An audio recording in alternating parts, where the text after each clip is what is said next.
snapped that off in the armrest of the airplane. I turned my headphones into wireless headphones, basically. Wait a second. Bam, we're live. Wait a second. Your podcast runs on such a shoestring budget that you broke your headphones on the flight back to what island do you live on? No, I broke my headphones on the flight to America. So to I had an extra week. America. Dude. Hey, that bro. happened on my flight to Dubai. Okay. Will you pull up Amazon? Have you bought new ones, Pedro? No. Okay.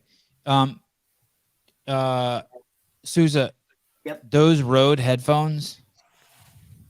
Can we get those for Pedro and send those to Ireland? Can we buy those on Amazon and send those? Have you bought new ones yet, Pedro? I want to gift you a pair for your. I don't normally pay people for coming on the show, but I want to gift you a pair of headphones for coming on the show. No, I haven't. That would be very kind of you. No, I haven't. Well, do you want those ones? Won't that change his whole setup? Because then a lot. No, not the jack. They have actual headphones that can just plug into. It's both. Those Rode ones can do whatever. Either use it with the mic or not. Yeah, those are bisexual. Those can go. They do. Plug, they don't plug. Yeah, you can take those on the road. Okay. Rode headphones. They have a mini Rodecaster for traveling. Yeah, that's sick. Pedro, do they have the headphones on or anything? It looks like a GoPro. What the fuck's up with your setup, Suze? I can't even hear you. I wasn't planning to be on the show. I was doing stuff in the background, so I didn't have the Rodecaster or anything turned on. I mean, we had a full house, and nobody wants to hear about my stuff for the games. You look good, by the way, with your beard like that. Me? Scruffy. Yeah. Rugged. Do I look rugged? Pedro, what are some of the slang words? Do you have words for fellatio? Is head a word for fellatio in Ireland? Yeah. Oh, it is? Okay. Like, I got some good head. Yeah. Okay. And we say PP slurping as well. Oh. No, you don't. Oh, you don't? Okay, good. Oh, my goodness. Please don't ever say that on my show. God damn it. Start the show over, please. Hang up and start the show over. We're going to have to end and we'll come back. Yeah. 3 minutes early. What's up? Hey, there's always one guy who takes it too far. It's always the same guy. Well, and it's usually pretty quick. It's that monkey in the middle. Damn. Wait, hold on. There we go. There it is. Also, that shoe fits too. Speaking of head, keep your head up, Pedro. I'm trying to put on my fucking toe spacers. Oh, wow. Mr. Spin, hi. Thank you for joining us. Yeah, man. How are you? Looking good. Sorry, I just swore 3 minutes in. Sorry. Yeah, supposed to do that. Now we get the setup going. Chase Ingraham, a professional commentator for a sport that is actually a professional sport. It's not like women's gymnastics in the Olympics, which is just a bunch of judges who judge it, amateurs. It's not like diving, just judged by judges. How fucking unprofessional are those stupid ass sports? Oh my God, CrossFit's not professional. Well, at least our scores are empirically driven by a fucking timer. Oh, but it's not professional. Oh, is it? That's true. It's not professional, huh? Well, did you know that Don Fall and Dave Castro, two of the main leaders of this sport, the decisions they made determine whether people lived or died? Well, I guess that would make pharma professional too, the head of Pfizer.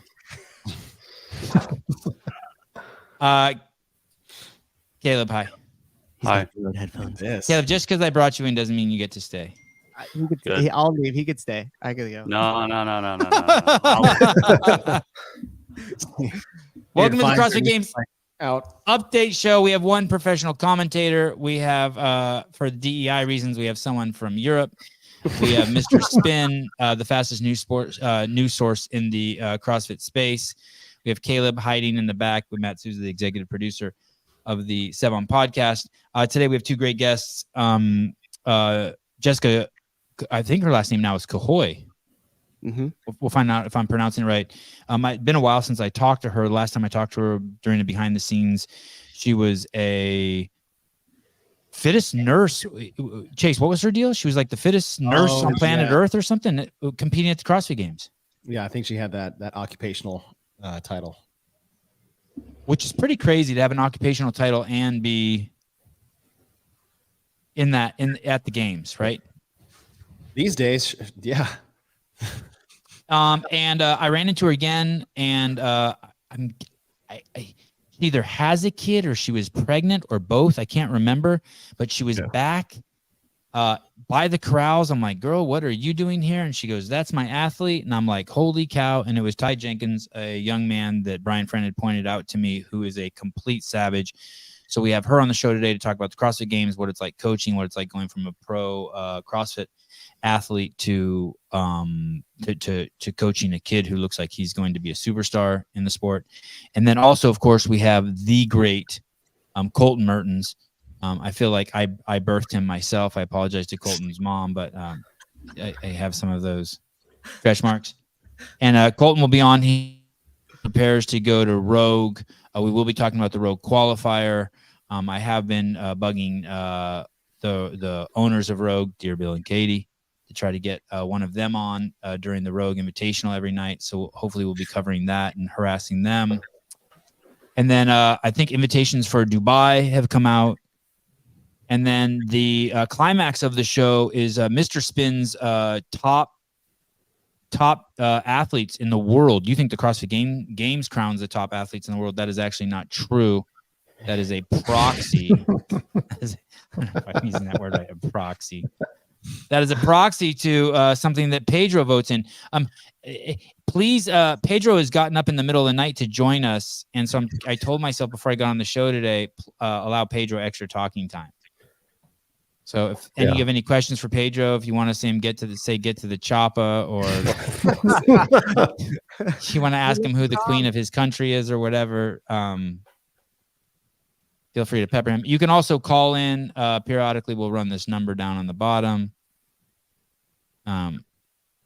Okay, so we're off. In 1 minute, Jessica will be joining us. Mr. Spin. Oh, Colton, there is a chance at some point during the show we will be talking about these crazy rumors that are flying around everywhere, that there's going to be some big changes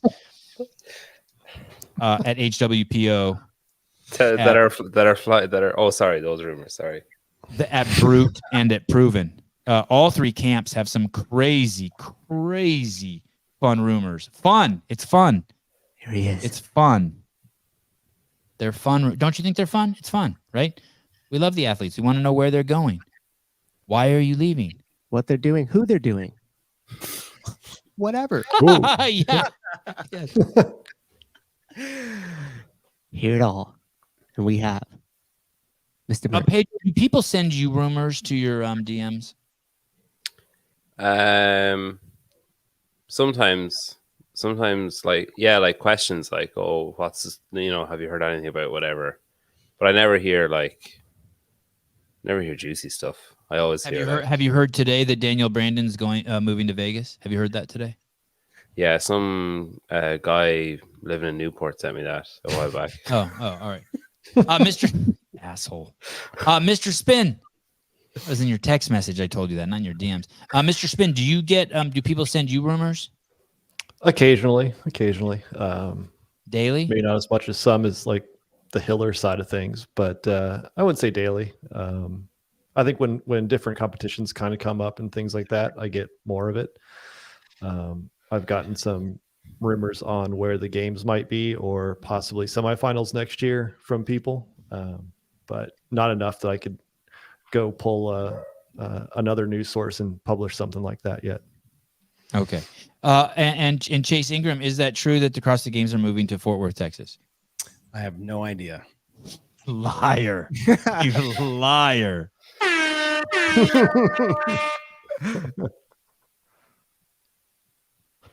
Sips coffee slowly. Okay. Do you guys know about Ty Jenkins? Do you guys know about the lad? How did he finish? How did he end up finishing? When I ran into Ty, he'd won 4 straight events. I saw him over at the ice baths outside of North Park, which was a really cool setup. CrossFit had a really cool setup, right? Were there enough ice baths there for everyone? I think there were. It looked there were 40 ice baths. I never saw anyone waiting.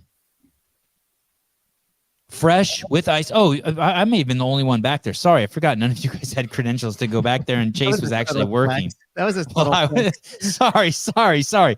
So right outside of North Park, you would go under the bleachers. Oh my goodness. Okay, so the kid won by it. I didn't even know that. Wow. Yeah, he had 5 out of 8 first place finishes, so pretty strong. Holy cow. Okay, so a first. And then I think I saw him after the pulling power event, if that was in the North Park. And that's when Brian Friend pointed him out to me. And that's when we were over at the ice buckets.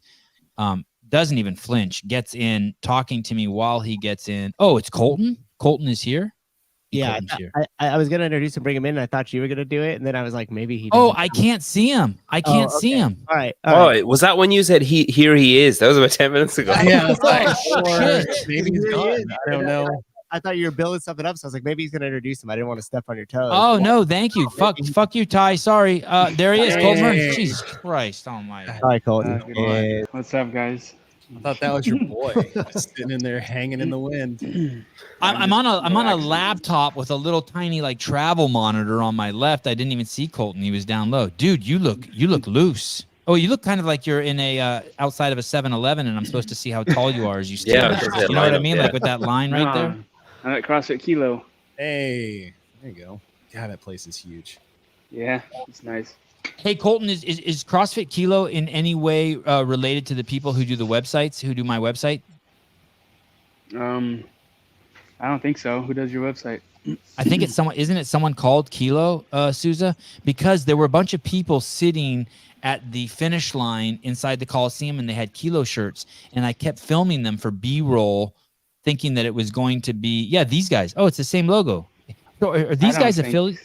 They're not affiliated with your gym? I don't think so. Not that I know, unless they have a side business. They have a lot of business going on, but I don't think they're doing websites. Maybe though. Okay. I don't think so. Hey, Souza, this is the problem. Elise, Sevan has a website.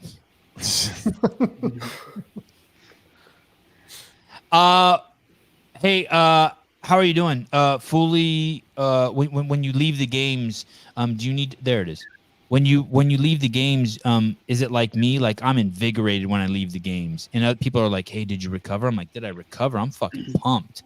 Do people ask you that? Do you need to recover, or are you recovered? Yeah, I'm recovered.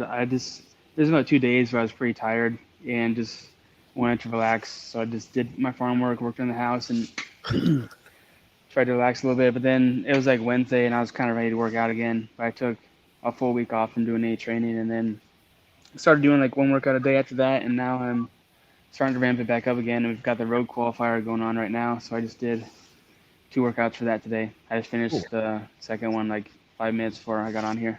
How was that one? It's good. Well, I didn't do them in order. I did events 1 and 4 today. So I got 2 and 3 tomorrow.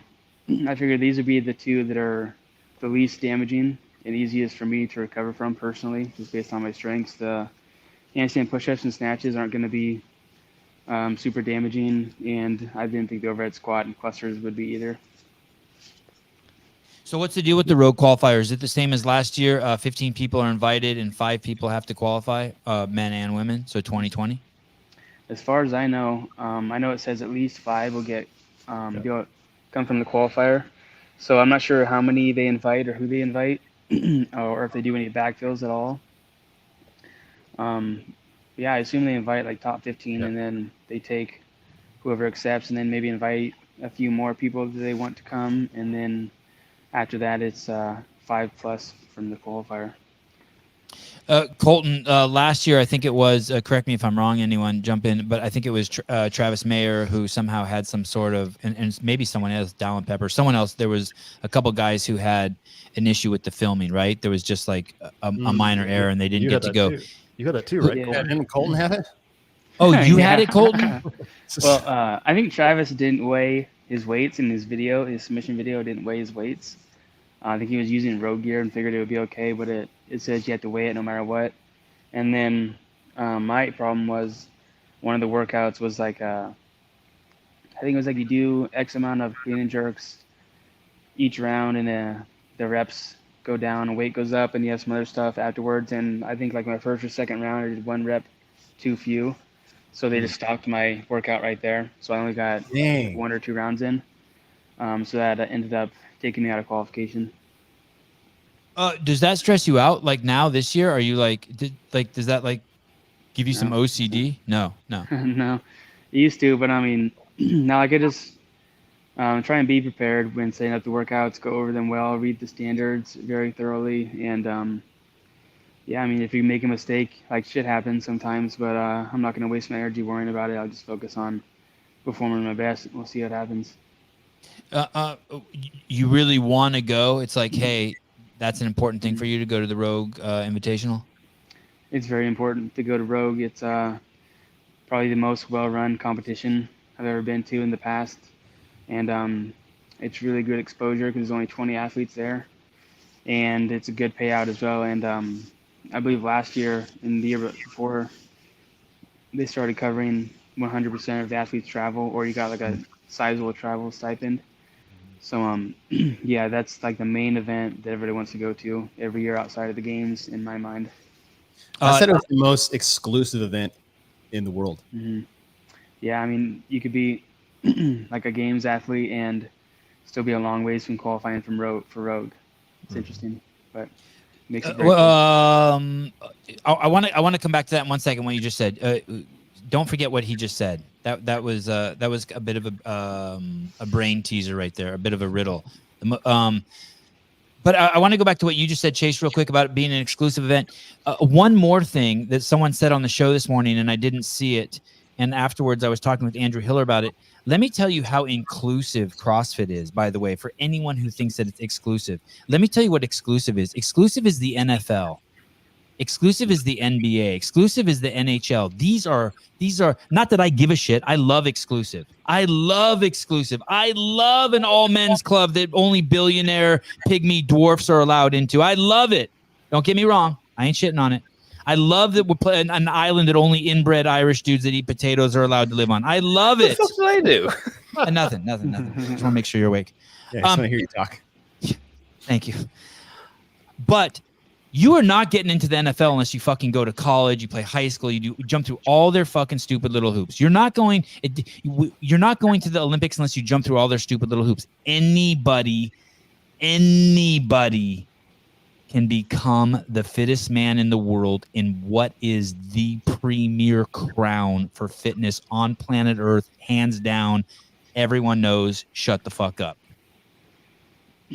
So just remember that the next time you try to say that this fucking thing, and that's what makes it such a premier a crown title also, because this net is wide. So tired of this shit calling anything that CrossFit does exclusive. Okay, sorry. What did you say, Colton? Sorry, it's on my high horse. What did you say? I was just taking a shot at Hunter McIntyre. Oh, thank you. What did you say? Tell him. Oh, yes, thank you. Please say it again. He deserves a shot. I was saying, you can even get invited if you don't qualify sometimes. Thank you. Oh, that's a shot at Ben Smith too. Yeah, I guess so. So what were you saying? You were saying that even games athletes can't go to Rogue. What are you telling us about Rogue? It's hard.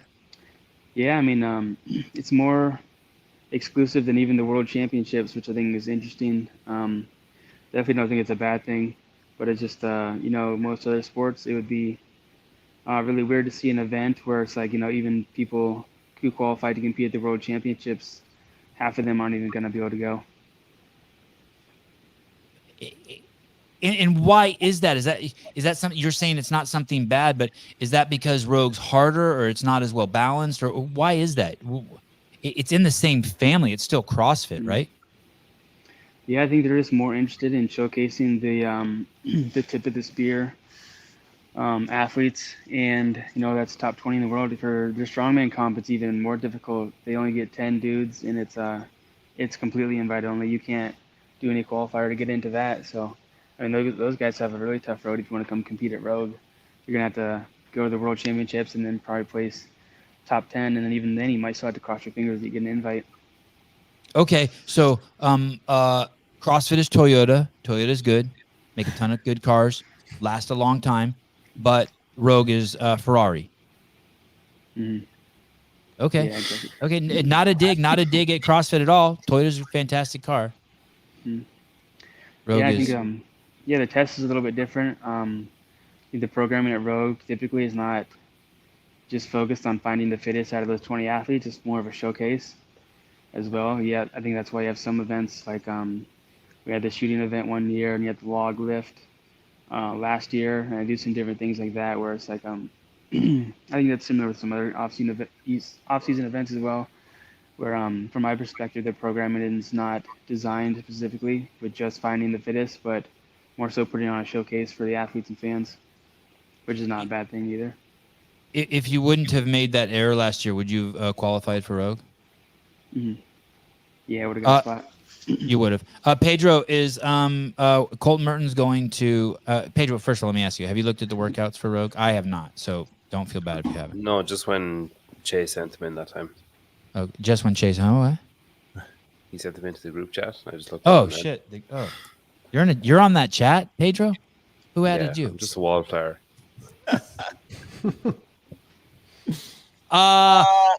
Chase, is Colton Mertens going to, outside of any errors, is Colton Mertens going to Rogue this year? Is he going to qualify? It's tough, man. It's tough. It's in. There's five exactly. There's 5 spots, and there's a lot of great athletes getting left out of the invites, and that's when we're talking about like exclusivity, and it's not a negative thing at all. It's like 15 are invited. Backfills could be some of that, right from the beginning. 5 only qualify. Basically, you're cutting out more than half of the game's field to put into the qualifier should they want to sign up. And that's also including everybody that didn't make the games this year, too. Like, it's tough. And there's only 4 events. And these animals, I bet you Jorge Fernandez is also trying to get in. He wouldn't get an invite because he didn't go individual, but God knows he's a savage, right? And El Chama and like these guys who are going to come over from team also, right? Well, it's also those that, like I said, those that didn't make the games. Like, Colton spent all year competing to qualify and then just wrecked shop while he was at the games and had to recover from it, just like you're saying, taking some time off. But then you got athletes like Guima Harros that didn't qualify, who didn't have to pour himself into games training and could be getting prepped for something like this, or even Ricky Garrard if he's healthy. So there's people that didn't even make the games that could be physically in better shape and condition to do well in these qualifiers. Colton, will you respond to that? Tell me, I want to push back on Chase and be like, the games actually made you fitter. Am I wrong? They probably had a higher peak, but it's not sustainable. That level of training and stress on your body is not sustainable. So you have to, you have that big come up for the games, and you had to come down somewhat at least and recover. And I really haven't been doing a lot of hard training or super high volume training the past 2 weeks. I took a week off and then a week of doing like 1 cardio piece a day, and then this week I started doing some higher intensity stuff, and now here we are for Rogue. But I feel pretty fit. I feel pretty strong. I feel like I've recovered really well. And so yeah, it could be a bit of an advantage if you didn't have to peak for the games, if you had an injury or just missed out on qualifying. And maybe now you're peaking a little bit more now, but I still think my fitness is as good as anybody's. Pedro, you impressed with Colton's performance at the games this year, or is it 18th place? Are you impressed, or did you expect more from him? I'm very impressed. I think especially when you consider that in January he was almost joining the adaptive division with his autoimmune disease. I think it's pretty decent. Yeah, he's not wrong.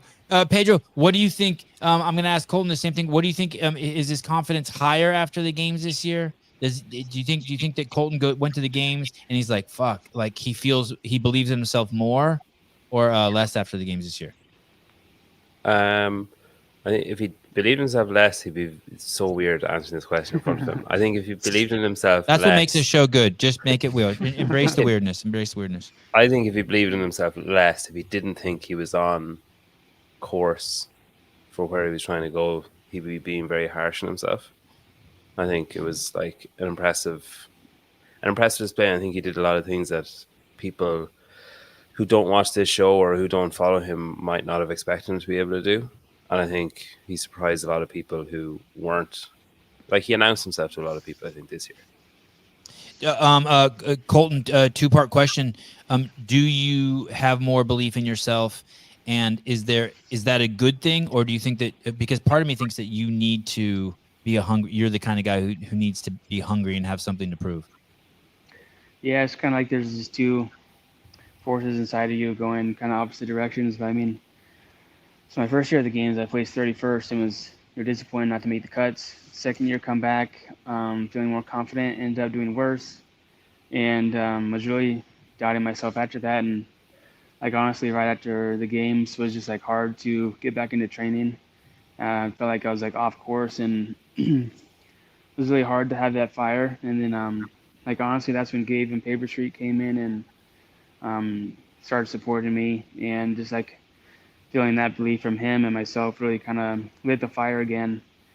And you drank a fucking cup of coffee and a guy gave you $1,000 and all of a sudden you're back in the games? What the fuck is going on here? Like I was expecting the last year to be like a breakout season, and I'm like, now I'm gonna be able to get some sponsors. I'm gonna be able to train full time. I'm gonna be able to build the gym home. I'm not gonna have to train in the garage and farm all day, which I like farming, but it's fucking sucks when you have to do CrossFit training afterwards. And so like I was kind of hoping for that, and then did worse. It was like, well, here we go again. But yeah, I just kept working, believing in myself for the next year. And yeah, just really had a big shift mentally where I was not super focused on just results, but focused on effort and preparation, and just taking a lot of the stress away from the performance aspect of things. And you know, it's a little bit ironic, but that mindset leads to a lot better performance in the end. That's not really Paper Street Coffee, because it would be ST Coffee. No one go to paperstreetcoffee.com. It's Paper ST Coffee. And please someone report that to our HR department. There was a quote up there from Twitch. Who the fuck watches this show on Twitch? Two people apparently, because that's the second Twitch comment. Everyone hang on. We're going to hear from Brian Spin. I know. I can see all the comments. Tell the rest of these knuckleheads to shut up. You only want to hear from Brian Spin. Give me a second. I'm going to get to the brain. Colton, do you have an advantage because Sevan loves you? No. Oh, no. Wad Zombie, do you have an advantage because you've trained on uneven floors for years? Does your ghetto lifestyle help you at all? The hardships of being a poor white farmer? It did help me herniate some disc in my back right after quarterfinals. Oh god. But, no, life's a lot better for the gym home. Getting close to being finished training is like exponentially better. Being able to do rope climbs in workouts and doing them inside and not outside. Being able to do wall balls inside and lift on a floor that doesn't give and it's not slanted, and all this stuff turns out makes a big difference. And I'm feeling it. Doing good. Doing a lot of progress. Mr. Spin, 2 questions for you. First one's easy. Is he going to make Rogue? Second one's hard. At what point does Colton, to use the in the UFC, Max Holloway, one of the greatest fighters who ever lived, who's still very active, has stopped sparring? At what is Colton going to make it to Rogue? And at what point in Colton's career is he going to have to start dialing it back a little bit and trust the fitness he's built up? I think these workouts on the online qualifier set up really well for Colton. We talked about it on Wednesday at the show, and I mean, I'm sure workout 4 was in your wheelhouse. So what was workout 4? Can you? It's the wall facing handstand push-ups and snatches. Okay. With an ascending ladder. So, yeah, I mean, you go through these and really you don't see much that you say Colton can't do well on. I think they kind of line up for him. I wouldn't say that there's a time where he's got to rely on where his fitness is and not improve. I mean, you see guys still PRing years and years later. So, I mean, I think there's still, we always talk about the games and how you want to see improvement year over year, right? And we've seen that this year, right? We went from 30 something to 18th, I think it was this year. I mean, that's a great improvement, and that builds confidence, and hope to see him continue to build on that going forward. Are the invites for Rogue? So is it just top 15 of the games get invited no matter what, and then 5+ more, depending on how many. Like if you're Yeah. a rogue athlete and you're 17th, So there's some politics in it. Obviously, the top 15 get an automatic invite. I'm sorry, Bill and Katie. I apologize. Remove Mr. Spin, please. Take two. There's some politics. Sorry, Mr. Spin. Yeah, so the top 15 get invited, and the top 5 qualifiers get invited. If anybody declines their invite, that's kind of where it's up to Rogue to how they want to do it. So last year they invited Annie Thorisdottir. She obviously wasn't top 15. She didn't do the qualifier, but they invited her. And there were quite a few women that did not come and accept their invite last year. So they went down the list. They did pass a few athletes up. Without inviting them? And that's where you say there's some politics involved. Yep. Because theoretically what you're saying is if they would have invited 15 and someone doesn't show, they would go to 16, they would go to 17. What you're saying is they skipped some and didn't invite them and invited the two-time champ Icelandic queen, Annie Thorisdottir. Yeah, they skipped her. And then I want to say it was like they didn't they invited Lucy Campbell, but she was hurt, Danny Spiegel, Ellie Turner, Matilda Garnes. But they skipped Karen Freyova, Paige Semenza, Thuri Helgadottir, and then went to Caroline Prevost. Oh, interesting. So, wow. Now Caroline has quite a bit of history with Rogue. She's done the record breakers and stuff like that, and I think so she has a lot of history with them, kind of like Annie, but maybe not household name as Annie comparatively. But yeah, they passed a few of those up and went with Caroline. Just to throw it out there, there may be something in there that is written down somewhere that we haven't seen that says if it goes outside of these 15, obviously it's up to them to decide. But it might be who's ever won the most road qualifiers in the previous year or some shit like that, even, right? Maybe. I mean, I think okay, you don't think so. You're not buying it. Okay. Hold on. Bill's texting me. Okay. I won't let Spin on here again. No problem. Sorry. Okay. There's a weird red dot on Spin's forehead. Just what you're saying. Can I finish this show with Spin? All right. They say I can finish this show with you. Cave Dastro, Colton is a good dude. Kilo trained.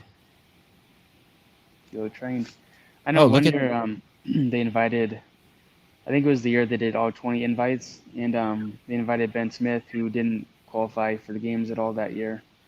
Wasn't doing team or anything, so it's just kind of like once they get through those first 15, I think, then it's just like dealer's choice, whoever they want to attend. Fair enough. Look at Caleb doing some home cooking and influencing the show by highlighting comments. Thanks for streaming this on Twitch. I love this app more than YouTube, so I really appreciate it. I think everyone on Twitch is a bot, but okay, if you say so. Look at you. God, Caleb is really fucking, speaking of politics, his card sold for 110. What? Shit. Whose card? Colton's card? Yeah. The one on eBay? Yeah. God, damn. I think it was Wild Zombie. Do you know who bought it? I think I know who bought it. I don't know if they want me saying, I guess. My favorite pig farmer. Who's that? How many pig farmers do you know? Paper Street Coffee. Yes. So pull that one up.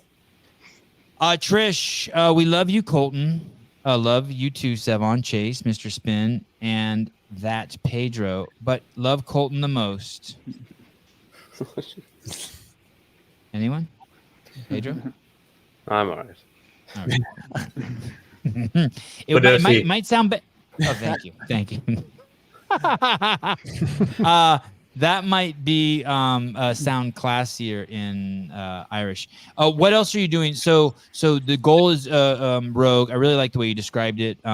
Exposure, money, and run well. I mean, what else is there? And it's cool. It's like walking into the Gucci store. I really you kind of actually just changed my whole perspective on the event. Not that I had any negative perspective, but maybe you refined my perspective on the event, which I really appreciate. It's also great to get to be close quarters with the other best in the world, where it's like you get to go kind of step for step with them and see how you compare against like the top of the top. And like you can do that at the games too, but it's like it's more intimate. There's just 20 of you there going the entire time. So it's kind of like the last 2 days of the games, but for the whole comp. Yeah, almost like the All-Star game, right? But people actually like to watch it more than the All-Star games of the other sports. People are actually competing hard. Yeah. Hey, there is a kind of laissez-faire. I don't know if it's attitude from the athletes, but they kind of want you to think that. But is it that? On the other hand, there's a shitload of money on the laissez-faire. Thank you, laissez-faire. Who the fuck was going to correct me? Jesus, please. Laissez-faire attitude. You're from Europe, Pedro. You should have corrected me. Oh, here we go. Laissez-faire. Thank you. A policy or attitude of letting things take their own course without interfering. I can't ever see you having a laissez-faire attitude, Colton. I think when athletes project that, like money wise, I don't know what they're getting for sponsors, or maybe they're making enough that like it's not gonna make a difference how they pay their bills. Like their performance won't make a difference there. So maybe they can relax in that aspect. But I think it's more like for themselves to put on that kind of facade. Like, yeah, I don't care that much. It's like trying to take the pressure off. But yeah, they fucking care. Don't let them fool you. They're worried. They're nervous.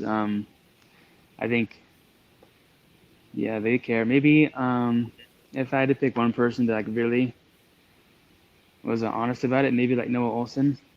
Like he cares, but I feel like he's also very happy no matter how things go. So that's probably one of the only people that attitude would be genuine from, in my eyes. God, I love it. Damn, Colton, you're on another level with your interviewing these days. Don't do any more shows. Just come on this show. Don't do Get With The Programming or any of those other shows. I mean, the top prize is $252,000. Damn. And increasing.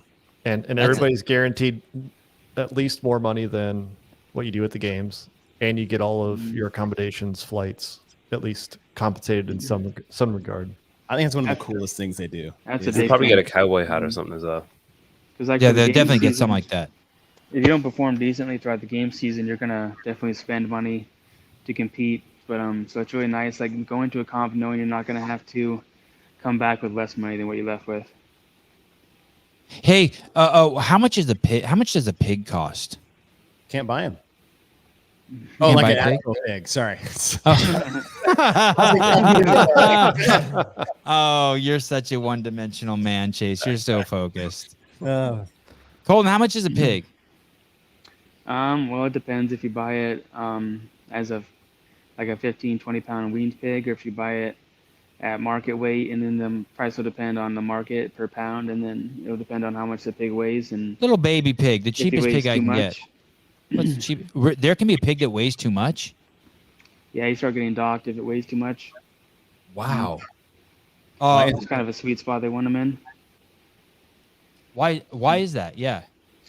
So like for their processing, when they butcher them, it's easier if the pigs are all like the same size. I think they have, it's kind of like manufacturing where it's not a lot of like people doing it with their hands. So if the pig is really big, so he slides into a machine. Yeah, it's got to be the exact dimensions. Preferably. How small is that window? What's the is it 10 pounds or 20 pounds? What's the space for that? Sure, they can get some guy with a stick. Well, it's also like so you don't get paid more per pound after a certain point either. It's like it costs money to feed that pig above a certain weight. So once you go over that, you're just spending extra money in feed. So there's that part of it as well. Hey Pedro, have you ever seen the subways like in Japan? And yeah, they got like a stick. It's like a T stick, and the people pile in. And before the door closes, there's a guy, and he pushes on the door. He pushes where the doors are open to push everyone in. And then as the door closes, he pulls the stick out. Have you ever seen that, Pedro? No, but when you started talking about that, I was like, geez, do they really like Subway sandwiches that much? Wow. Yes. Look at this. It's literally What their a job. dignified country. Hey, usually they have a stick though. They're Look at that pushing shit. them. Crazy. A good thing you have your mask on. Too. Can you imagine doing that in New York City? Like you get poked with a needle if you did that to someone. So how much is a baby shit pig? Like just the cheapest pig I can get. Cheapest pig. $10, $50? Are you trying to buy a pig? No, I just want to know if you win Rogue, how many pigs you could buy. If it's $4 a pig and you win, if it's $4 a pig and you win $250,000, or if it's $50 a pig and you win $250,000, that's 500 pigs. If I win a bunch of money, I'm gonna be buying a bunch of wiener dogs. But, I'm contracted through. So I work for Southeast Iowa Pork, so basically I get paid per like number of pigs I raise per year. So I don't, I won't like buy the pig and then get the profit once it's sold. I just get the money per pig. It's kind of a whole process with a lot of different companies involved, but basically pig agriculture kind of moved that way in the past 50 years because it became so expensive to run the whole operation yourself. So now like basically you just pay to build the barn and facilities, and then you get contracted to raise per pig, essentially. So people send their own pigs there. You don't pay for the pigs, basically. No, I'll just buy wiener dogs. You raise the pigs, okay. Mm. So you could buy, if it's $1,000 a wiener dog, you could buy 250 champion wiener dogs. Or no, it's probably more. What's the most expensive wiener dog ever sold? I've seen some for like 4,500. What? But they say they have champion bloodlines or whatever, or things like that. But Champion bloodlines. typically, it's gonna be like between $1,000 and $2,000 for the most part, unless you're buying from a puppy mill. Then you could get them for like $600 or $700. Someone in the comments today asked if there were peptides that would make your penis more rigid, and I asked Sarah about it, and I went to lunch with her today, and the entire time she was like, "Hey, I can get you peptides that'll make your penis more rigid." I'm like, "Dude, it's not for me."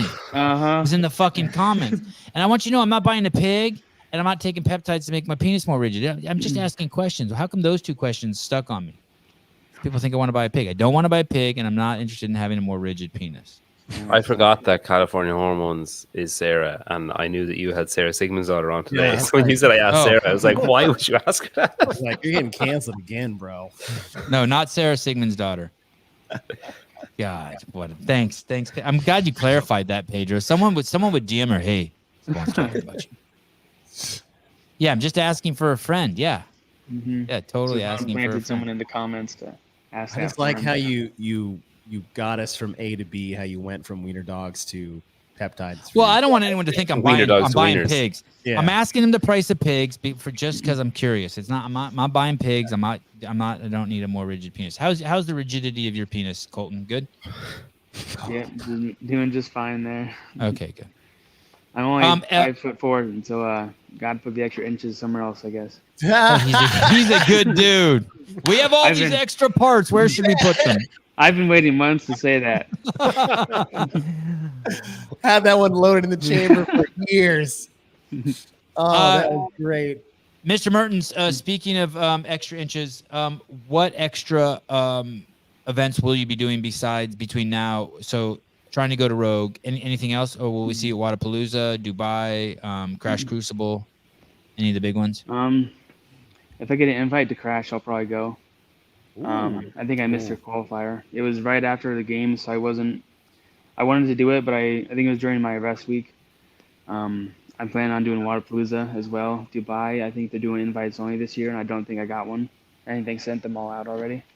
So I'm looking at Wadapalooza, like 99% sure I'll be going there. Okay, hold on one second. And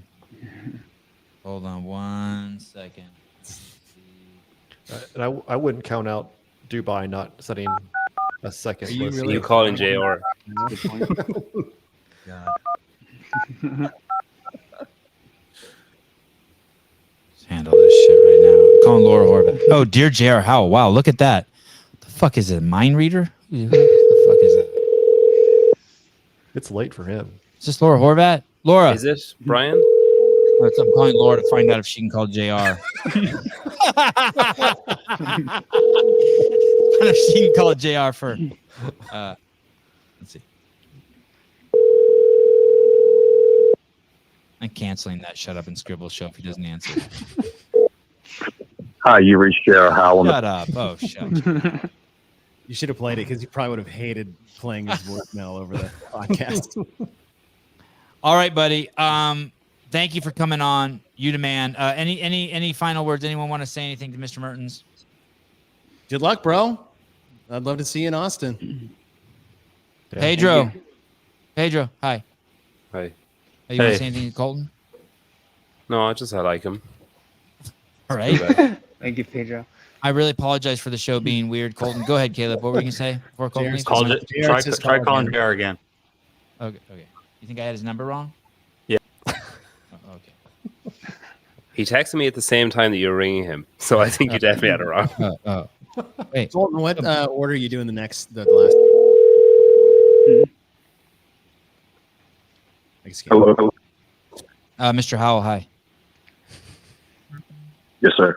I got a question for you. Okay. Are you doing the Crash Crucible this year? I am doing Crash Crucible. One of my buddies missed the online qualifier. He's a games athlete. What could he do to try to slide in? If there's a games athlete that wants to come, I'd be more than happy to make a spot for him. Thank you. I will be putting you in touch with him. I appreciate you, and I'm sorry for calling so late. It's all good. All right, thank you. See you soon, Colt. Oh,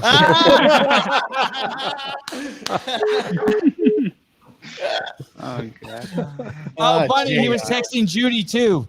JR was texting Judy too. Crazy. All right, buddy.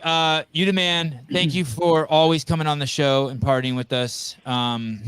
We'll be watching you as you try to go to Rogue. Hope you go. It'll make the event so much funner for the Sevan Podcast crew. And we'll talk to you soon, dude. Thanks. Yeah, I listened to a lot of your guys' shows and a lot of the, Get With The Programming, Pedro show, and the barbell spin. Oh, so And, that was you today. Yeah, Yeah, buddy. that's me with the wiener dog Yeah. picture. I was like, someone's copying this guy like to the T. If he's got. Oh, you thought it was someone like a fake Colton? I know. Isn't it always weird? Colton's listening Yeah. to the show. That's awesome. But yeah, so I was listening to one of the shows before the games, and they were going through picking who would be top 20 and whatnot, and Mr. Spin did not pick me, so I just had to say, fuck you, bye.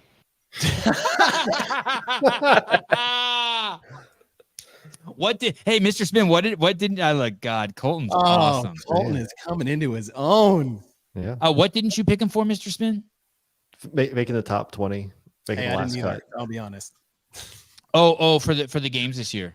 Yeah, just predicting who might, miss out on that last cut. Where was Colton? Where was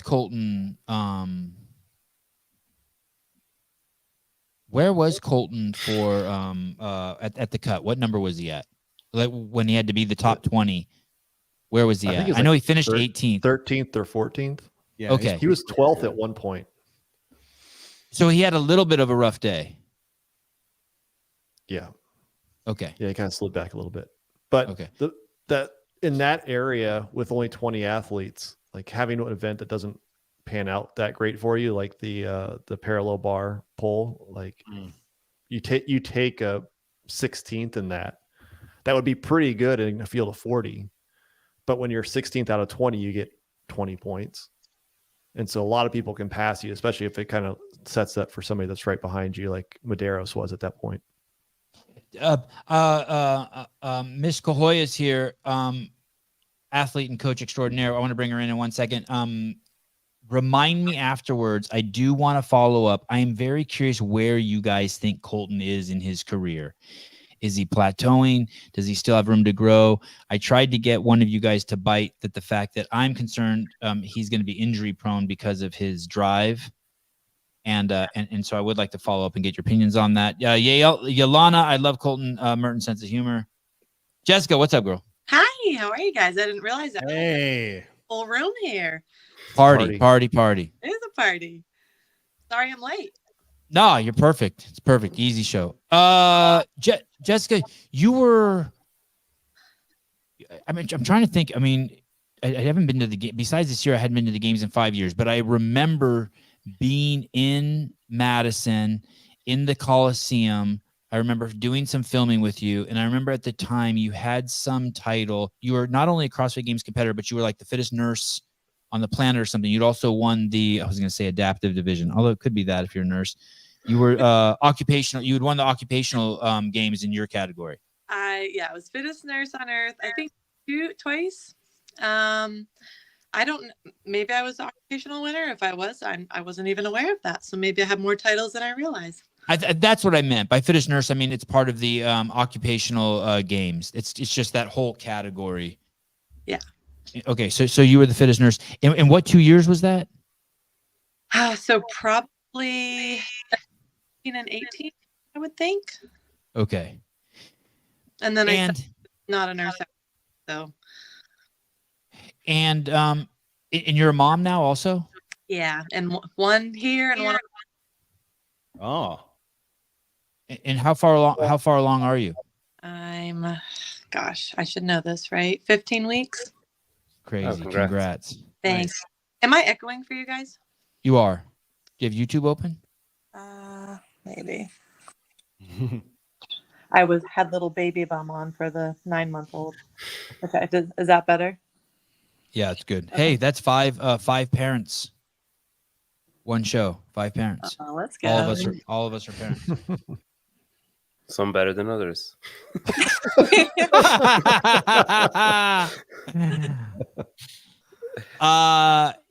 the way, Jessica, if Pedro talks, Pedro's the guy in the yellow shirt down there. If he talks and you don't understand him, feel free to stop. There is a cultural. He lives in a foreign country, and there could be a cultural gap. And this, it's totally fair to be like, "What did he say?" And one of us will translate for you. Deal. Okay.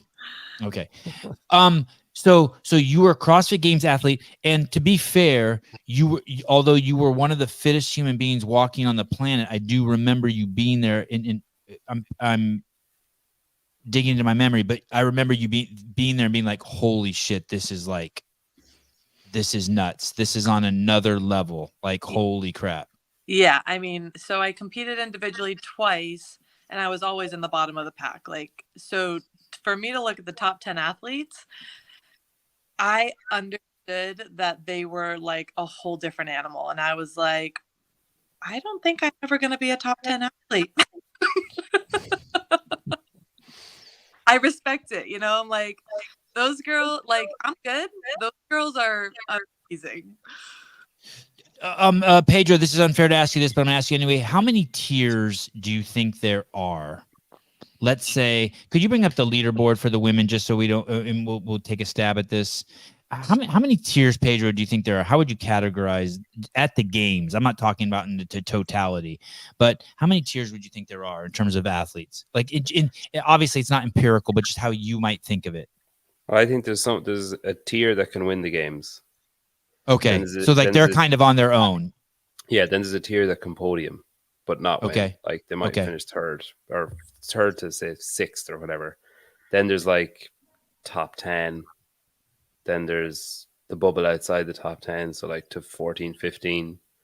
Probably like 8 tiers. I'd say 8 tiers in the 40 athletes. Okay, and I'm with you. It does get pretty crazy. Now, Jessica, I want to ask you this: whether there's 3 tiers or 5 tiers or 8 tiers in that 40, do you think that it ever matures to a point where there would be 1 tier or 2? What's the highest it could mature to the sport?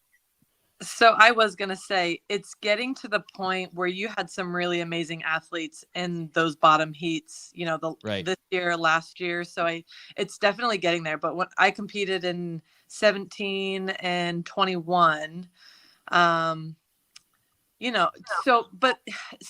but here's the thing. There's also girls that have been in the sport forever. So are they good or are they just fan favorites? Like, we love seeing girls that have been competing a long time, and we don't care what place they get, if they're in 1st place or 25th place. So is it skill or is it like your fan favorites that we care to watch, But I mean specifically like tiers. Like I agree with Pedro.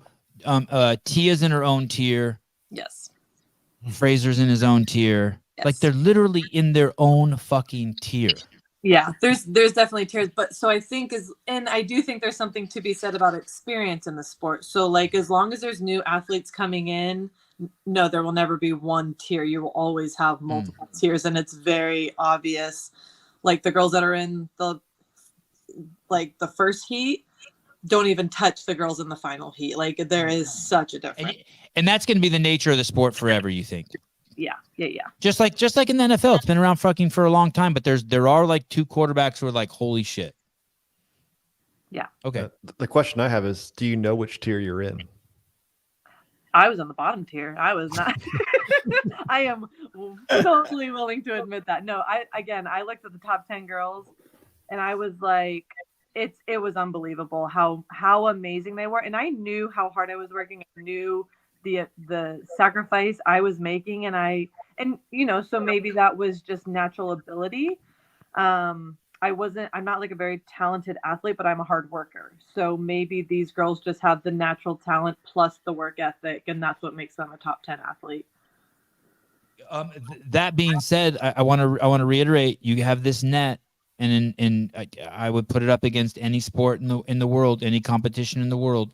This net is a massive, massive net. So don't think for by any means it doesn't mean it's not competitive to be in that top 40. Tens of thousands of hundreds, billions of people have the opportunity. Everyone can enter. Everyone can scrape together that. But even if you go back a step from the games and go to semifinals, like there's loads of athletes that don't even make it into the tier to get, like they're and like it's a hard sport as well, where you have, because you're competing on your own, you have this like year-long stretch where you're like, man, I'm doing really good, like this is it, like this, and then you have people around you who you're way fitter than, especially if you're training an affiliate or whatever. Like I know I've seen people who are a good, like say, national level here, but miles off semifinals, and I'm still like, fuck, they're so fit and so strong. And like there's just so many levels to it that it's just nuts. Like it's crazy. That's why I'd always go to a training camp, and I worked out with Brooke Wells a lot. I went to Ben Bergeron to train with Katrin and Camille, and it's like I surrounded myself with girls who kicked my butt, and I left totally embarrassed, but I didn't care because I was like, I don't want to be the best one in the room. If I'm going to go to the games, I need to know what to expect. So if you're on that track, go find someone who's way better than you. Oh, that's great advice. Hey, that's great advice, especially in this time when all the pundits are deciding whether you should go to training camps or not go to training camps. That I like to hear that. Which brings me to this. You coached. Can you tell me about your relationship with Ty Jenkins and how you met him, how you got into coaching? How did you get into coaching? Oh my gosh. So in 21, I didn't have Ty Jenkins, by the way, sorry, real quick. Ty Jenkins won the CrossFit Games this year, 16 to 17-year-old young man. He will be featured in the behind the scenes. I got a lot of good interviews with him, and what a gentleman. And I was pleasantly surprised as I was interviewing him to realize that my old friend Jessica was there as his coach. Yeah. So okay. Sorry. No, you're good. So he's actually 3-time teen champ, won the 14-15. And then when he was 16, he won the 16-17 and then won it again this year as a 17-year-old. So I met Ty in 21 and I was training by myself for the games. There weren't any other games athletes in my gym. So he was looking for people to train with. We live about, at the time we lived about 25 minutes from each other. So he would come up and train with me, and I love teaching. So anybody that's willing to learn and is eager to learn, which he so is, he just kind of came in under my wing. And my favorite story about him is our first training session. He comes up to me afterwards, and he's only 15 at the time, and I'm 29. He's like, "Should I call you Miss Griffiths?" And I was like, "No." That's great. That's a great question, though. I like it. And that's just, he's so polite. He's so kind. He's just like, comes from a wonderful family in Sevan. You got to see that, which I'm so glad. But so he just kind of stumbled into the gym, and I took him in under my wing, and We just trained side by side, and he just gave me kind of a warm body that was good enough to push me. And so I stopped competing in 21. I retired. He kept going. And so we've been talking through the years, kept in touch. And I just give him, like, I'm his coach, but it's more, I don't write him programming. I'm more teaching him because he's still learning, and he's like learning at an exponential rate. So I'm teaching him stuff about transition, stuff about efficient movement patterns. Like, one of the workouts at the games, he had pull-ups. And so I'm teaching him how to cycle pull-ups faster than what you already are, like how to turn 5 seconds into 3 seconds in a workout. So all of those, like, I did it for 8 years. And so kind of teaching him all those tips and tricks to, make him the best athlete that he can be, and kind of guide him along, like, decisions on what training program to do and what sponsor to take, and kind of the athlete behind the scenes stuff, giving him, my insight and wisdom on that. Well, okay. So, so what are you to him? You're not doing his programming. You're no longer his training partner. Mm-hmm. You're not his agent. You're not his mom. You're not Miss Griffith. One of the athletes asked if I was his mom. One of the oh man, like, dang, that old. Jeez. Like, at least a hot mom. Hey, but listen. In all fairness, you do not look old at all, and you're extremely beautiful. But you were carrying yourself back there like you were his mom. Like, it was clear that he was under your tutelage. I mean, you had that loving demeanor around him. You know what I mean? So in all fairness, but it's definitely not the way you look. What? So let me maybe I won't ask you that. Let me go get a little more granular. What program is he doing? So we are still kind of deciding. Okay. What was he doing? He did HWPO leading up to the games. He's done HWPO. He's kind of been hopping around. So he's okay. So he's in the market for that. I get that. And then do you have any other athletes you're coaching? No. You and you've been doing this role since 2021 with him, and now it's 2023. That's 2 years. How have you developed? Do you feel more? Are you starting to feel pressure to be doing more research? Make sure you're listening to Dave's weekend reviews. I'm seeing what's on main site. Reading up on different types of training techniques.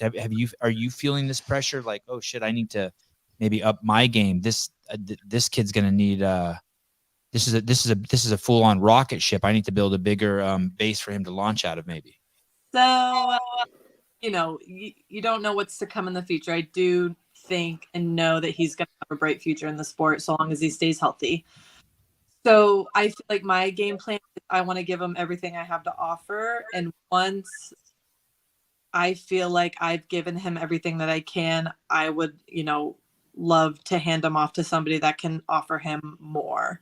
And maybe we won't get to that point, but I'm totally open to, like, if I don't feel like I'm giving you everything that you need to go be the best athlete that you can be, I'm would be willing to. I would hope at that point we've made relationships with other coaches, and he can go be with one of the best coaches in the world. Am I the best coach in the world? I just started doing this. I don't think so. So I do want to make sure that I'm setting him up for success. And right now I do feel like I'm one of the best resources he has access to, and I love coaching him. He's like so fun to coach.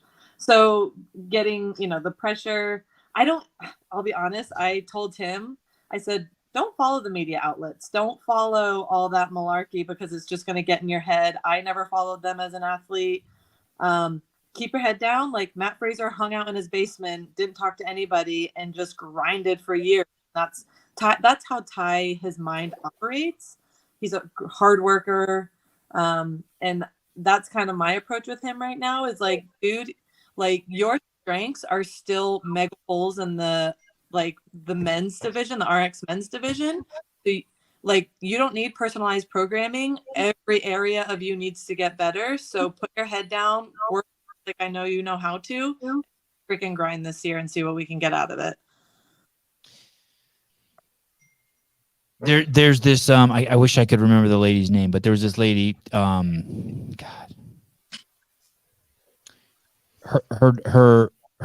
she had a son, and her son was in Boy Scouts, and the local Girl Scout, she was just a stay-at-home mom. She had the greatest job in the world, most important job in the world, stay-at-home mom. Yeah, so easy. And the local Girl Scout troop asked her, "Hey, will you be the head of our Girl Scout troop?" And she said, "I don't even have girls, and I don't know how to do the head of a Girl Scout troop." And they go, "Hey, it's just for like a couple months until we find someone new." So she takes that. Then she does a great job at it, and they say, "Will you be the head of the local Girl Scout chapter?" She says yes. She doesn't want to do it. Then will you be the regional director of the Girl Scouts? She says yes, but she doesn't want to do it. Mind you, she only has boys. She's just a mom. Next thing you know, she is asked to be in charge of the Girl Scouts in her region of the Western states or whatever, then the United States. Then she ends up becoming the CEO of Girl Scouts of America. And then she gets poached to be the CEO of General Motors. There is no better education. All the people who are at the best at what they've done are grassroots motherfuckers. There's no Stanford MBA, Harvard graduate, nothing that's as good as breadth and depth of life experience. It's a complete misunderstanding of how the world works. We are the most advanced human beings in the world. The highest performers are those who can make the most connections and have the greatest awareness of patterns and connections they make, and that is not found through education. That's found through experience. Now, I'm not poo-pooing education, but there's just nothing there in terms of quantifiable measurement for like success, unless it's just pushing papers around. And man, like I'm telling you that because I could tell your care for him was and your awareness and your attention to him was like it was next level. And so it sounds like you're trying to be humble, but like I think he's found his you could be even just redefining how the whole thing goes. Maybe you're the coach that uses HWPO programming. I mean, you know what I mean? But I think you found your niche. Do you think would you ever take on another athlete if someone came to you? So I've gotten asked this a lot lately. I love good. You deserve it. You're an impeccable. Yeah, I respect you so much as a human being. Good. I appreciate that. Thank you. Yeah. I do think being an athlete, that does definitely give me a leg up on some other coaches who haven't been to the games, because a lot of it is just psychological, and I understand because I've been through it several times, what that's like. And so so thank you for saying all of that. But I love coaching Ty because he is just so willing to learn. He has no ego. He trusts me. And he's just really fun to coach. So I had somebody approach me, be like, "Hey, would you want to coach her?" And I was like, she's just not the kind of athlete that I want to coach. Right.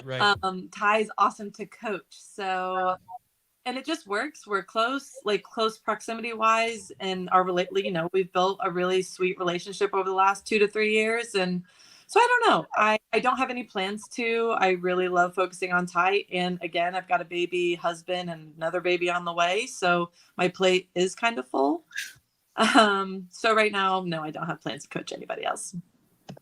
All right. Does he make the leap to enough of this nice shit? Does he make the leap to individual next year? Can it be done? Has anyone ever done it before? No one's done it. So, and for people who don't really understand, so no boy has made the jump from teenager to the open division with all Hold on, Jessica. Mr. Spin, is that accurate? Can you fact check that? Is that as far as I know, at least that the next year, yes. Okay. Go on. Go ahead, Jessica. I don't want spreading misinformation on my podcast. Thank you. Yeah, right, I got you. So when boys, this isn't one of those conspiracy theory podcasts. When boys turn 18, they have to compete with all of the men, and no boy at 18 has made it. At 19, guys have qualified, but not when they were 18. So my goal for Ty is to get him to be the first male athlete to make it from teen to the open division without missing 1 year in between. Can he do it? Yes, I do believe he can. He's got a lot of work to do. Don't get me wrong. but he's got the work ethic, he's got the drive, he's got the motivation. He's unbelievable. And yeah, I do think he can do it. Pedro, for people like us who are taking advantage of athletes to propel our own fame in our podcasts, should we hitch our wagon to Ty Jenkins? Is he the real deal? Yeah, I heard a lot of people talking about him and was it Caden or something? I think it's another guy. They were the two. I think there's a few people. There's a couple kids. It was confusing. Hitch. Hold on, let me write this down. Pedro is barely awake, and he says hitch wagons to Cadence. Okay, but hold on. What about Hugo? Hugo was the guy that got second place. Yeah, that's the Caden I was talking about. That guy. Yeah. That's Caden Hogan. He's from Training Think Tank. He trains, Training Think Tank. He doesn't even spell his name right. That's not how you spell Caden. Isn't there a Y in there? I'm 23.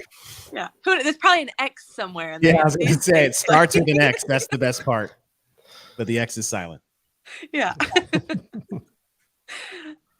But he works out at TTT, assuming he's got aspirations to make it to the open division. I thought you were going to say he has Asperger's. I talked to him about Village for like 5 minutes, and he's cool, like pretty well put together. How cool are all those boys? I didn't get a chance to talk to any of the girls, but the boys were so cool. They were so mature. When I was talking to Ty, I would talk to the other boys in the corral. I'm like, I can't even believe they're like little men. They're like little warriors already. They talk and shit, and they're like articulate and smart and make eye contact. It was nuts. They're not like the Instagram kids I see with like holes in their face and blue hair and all that weird shit. There's hope yet. Yeah. Also, Caden's tied. He's what?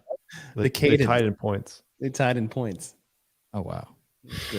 Chase Ingram, does he make it? Does Ty Jenkins make it? Is he the first? I'm not going to say no. It's just he'll have to do some amazing things to be the first one. And if Jessica feels like he's capable of, I won't say he's not. And that's the thing. I do I've had conversations. I'm like, hey, like this has never been done before. So chances of you making it are slim to none, but let's try. Right. What's the plan between now and the Open for Ty? So I told him, please, no double sessions until October 1st. Nice. You need to take the time off. And I think that's something that's super underlooked. And I think it's really cool that you have athletes like Brooke Wells that could not train to their full potential the whole season and then had their best season after they had all of that rest. So again, athletes out there watching, rest is so important. So yeah, I'm telling him to stay out of the gym. That really is incredible, by the way. That's probably undermentioned. You're right. That was incredible. I mean, she heard her. There's other athletes that have gone in injured and couldn't train to their full potential and had the best performance they've ever had. So take notes, people. Okay. Rest is good for you. Mr. Spin, I know you're not a Ty Jenkins expert, but broadly, if you don't know, I'd even accept a guess. Where, as a youth, do they need to work the hardest in order to catch up with the men? Is it their mile time? Is it their strength? Is it their gymnastics? I mean, historically, it's been the top end strength that they need. I mean, Ty put up some pretty big numbers. He hit 580 on the Olympic total. I'm not sure what that split was, but that's up there. It's like 38th, or not 38th. It was bottom of the pack in the open division. Yeah. Yeah. Okay, but he still was in there. It was in there. As long as he beat someone else besides BKG, that doesn't really count. Yeah, that's generally where the biggest leap is, I think, overall. Jessica, do you agree with what Mr. Spin's general assessment is? I think that's a great place to start. Again, Ty considered running one of his strengths, and we looked at the 5K time, and he said 24th. I thought it was 27th. So even that's got room for improvement, but we are going to have him work with Sonny Webster. He's a former Olympian. So we're really, really excited about that, just to get some technique and get those numbers up. So that's another part of the game plan that we're psyched about. Yeah, Sonny's putting out some good content showing guys lifting from the games and giving them critique. Awesome. Oh, wow. What a shit Yeah, hat. we had Sonny scheduled and he fell through the cracks. He's awesome. If you can get him on because he's he's a gentleman. All right, hey, thank you. I appreciate you coming on. And I wish you continued success, and I hope you get we get to have you on again. Thanks so much. Good to see all you guys. Yeah, right. I love what you're doing with him. You're doing some great stuff. That's cool. I Thank like you. your approach a lot. Thanks. Appreciate it. Ciao. Bye. Jessica. Oh, I forgot to ask her how you say her last name. Jessica Cahoy. Barry, are you out of your fucking mind? What the fuck are you doing, dude? I don't see the comments. What Fucking cock It is slapped up you. there a bit. Oh, okay. Christ. It's not good. Was it? Never mind. I mean, I expect it from my family. I got a bunch of fucking degenerates in here. Motherfucker. No, not Sonny. Jesus, shut it, Barry. What the fuck are you? Do you have more drinks than me today? What the fuck is going on here? Okay. Sorry, Sevan. It's okay. It's okay. Fucking take it out on your back end later. Barry's completely in his mind. Jesus Christ. Not you two, Miss Redow. Miss Redow. You and Barry got the buzz on. All right. Thanks, Mason. I know he asked a question. The fuck this is? You think this is like some sort of free show here? This isn't a free show. We live within the confines and rules of society. You guys see that picture I put up? I got in trouble today for that. Hey, I got yelled at. Souza. I got yelled at today by my mom. What'd you do? Was that She the said sporty that. bed picture? The sporty bed that's picture. so fun. She probably deserved it. Oh, you posted that? My mom I got in trouble. Hey, I want to tell you something. Scroll down the other way. Look at her hand. The person who made that, I didn't ask them to make that. Originally, they put a dick from that other person in her hand, right there. And I'm like, in your there's hand. no. In your hand. Oh, in my hand. Yes. Thank you. Oh my goodness. And I'm like, there's no fucking way. I mean, I wanted to, trust me. I don't think that and my mom was like, dude, like, what are you doing? That's so, I don't know what the word is. She didn't think it was bullying, but she just thought it was like, I think classes. I thought it was funny. She goes, no, it's like taking away from your image. I'm like, my image. Yeah, you got to keep that image polished. I want to take a vote. I'm totally open. Now you guys know my mom votes. I'm going to give my mom one vote. Okay. But it's not cool. Chase, not cool or cool? You think it's me? I told my mom, I'm like, I'm not being mean. She's like, you're arguing with me. I'm like, I'm not trying to argue with you. I'm trying to understand. I think I'm making fun of myself. She's like, it doesn't matter. Just drop it. You think I should drop it, Chase? Answer? Is it Chase going to answer? No, he's not. Yeah. Pedro, fine. Fuck you guys. I'm letting Pedro vote for all of you. Pedro, did I go too far? You think it's? No, I don't think you went too far. I think just because something isn't classist just because something is classist doesn't mean it's not funny. And I think if it's funny, you can do or say whatever you want once it's funny. Yeah, Mom, he's got an accent. Now what? He speaks the Queen's English. It's also hilarious to me that a man in his 50s is still arguing with his mom, being told, like, but I wasn't being mean, Mom, I promise. Oh, shit. Here we go. Wow. Look at it. Fuck. Oh, my God. I'm totally out of touch with reality. And what do you think? But then if you change the words to funny or not funny, it'll be... Do you know what I mean? It'll be a direct reverse of that. Spin's got an opinion.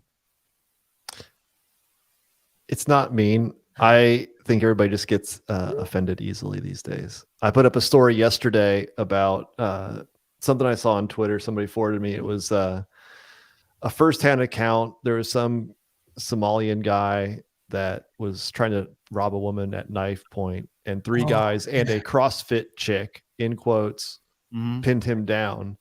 And it said, like, migrants were moved into our neighborhood and this guy did this, right? He was one of the migrants. And then most of them were just laughing or thought it was cool that there was some CrossFit woman that was part of it. Whether she actually was or not, just it doesn't matter. But people were upset because it was, spreading racism and hate and all this stuff. And I'm like, because they were from Somalia? Because it said migrant. Oh, geez. I was triggered by that word too. I didn't appreciate You it. did. I didn't see it. When I saw that post, all I thought of was Josh Bridges on with you before saying like they didn't capitalize the F. He went on that. Oh no, That's all I could hear. They separated it and they didn't capitalize the F. I was like, damn it, they didn't even do it right. His voice in that, Josh Bridges' voice in that clip, like I howled laughing at that so many times. How did they know Hey. it was a CrossFit chick? How'd they figure that out? Like, was she? I don't know. Oh, she told him. She told him. Because she's wearing a CrossFit shirt. She's like, I do CrossFit. Hey, how'd you Hey. do that, guy? A migrant is someone who moves from one place to another, especially in order to find work or better living conditions. It's like why Californians moved to Florida. And I didn't even that wasn't even part of it. These days. Like I just overlooked that, right? I was like, oh, cool. CrossFit chick helped save some old woman from getting, stabbed and robbed. Wait, thought you you were just gonna get focused on the trouble for using positive. What is wrong with you? Yeah, it's crazy. Crazy. Triggered. I'm triggered by the word triggered. Anyways, I thought it wasn't cool. Should not posted it. Both. Hey, people. I like Miss Radow. She screamed it as she hollered as she ran up. I'm a CrossFitter.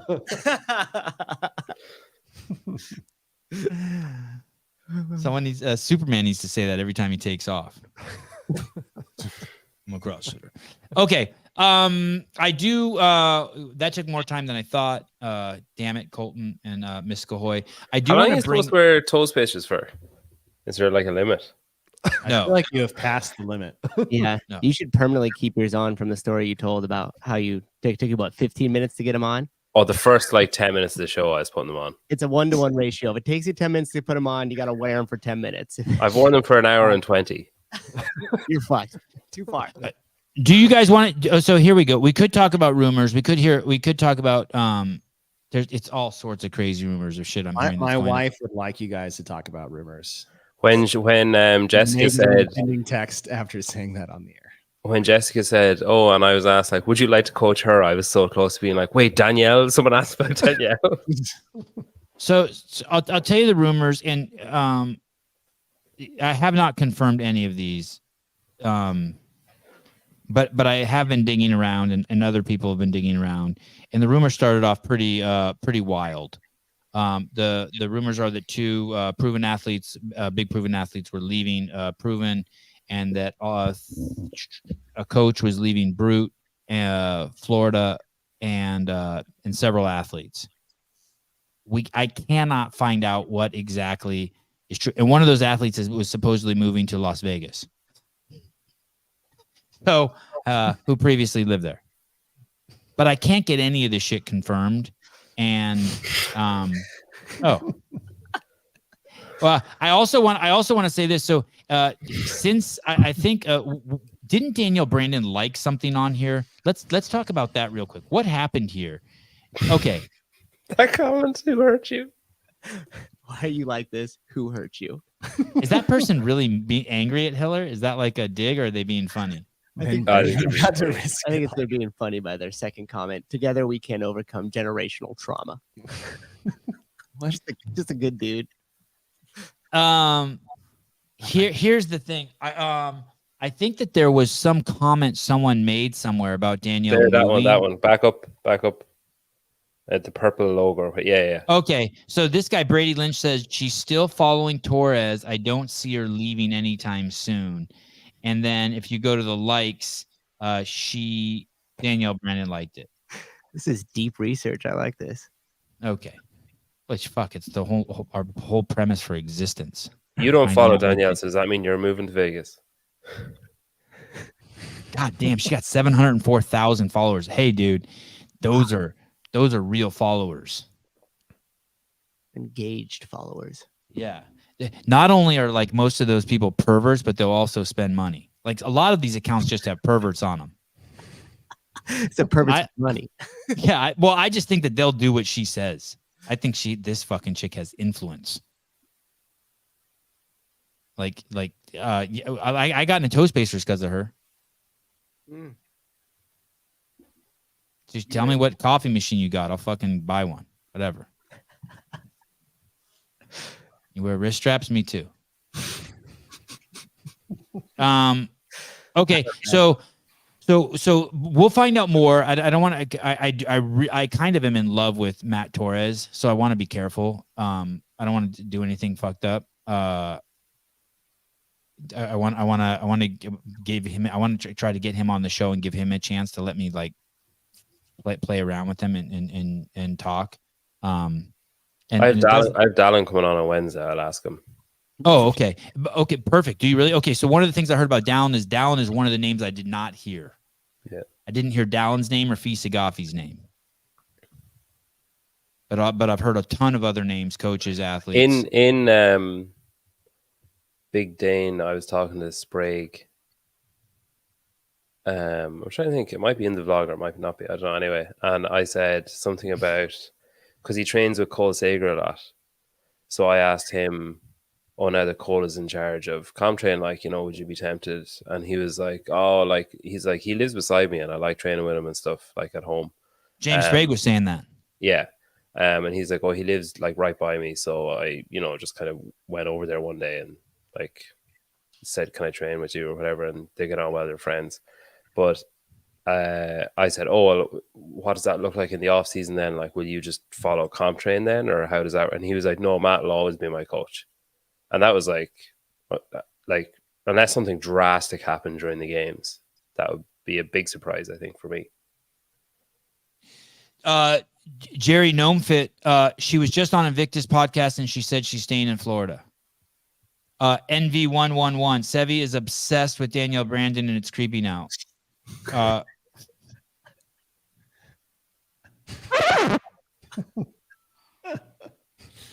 If Sevan getting toe spacers because Danielle has them makes him creepy, then what the fuck does it say about me that I got them because Sevan has them?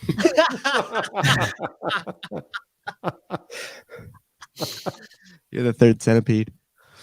Oh, Stephen Plyler, I'm obsessed too. Does anyone want to field this? I think I just did. yeah. Yeah. Thank you. Because Thank you for your I don't time. want to say the R word. Oh, here we go. Yes. Envy. Thank you, Miss Redow. Thank you. NV111. You seem obsessed with Sevan. You fucking troll. Change your name. Get a profile picture. Get the fuck out of here. Yeah. You Go to douchebag. Quick, you bot. Yeah.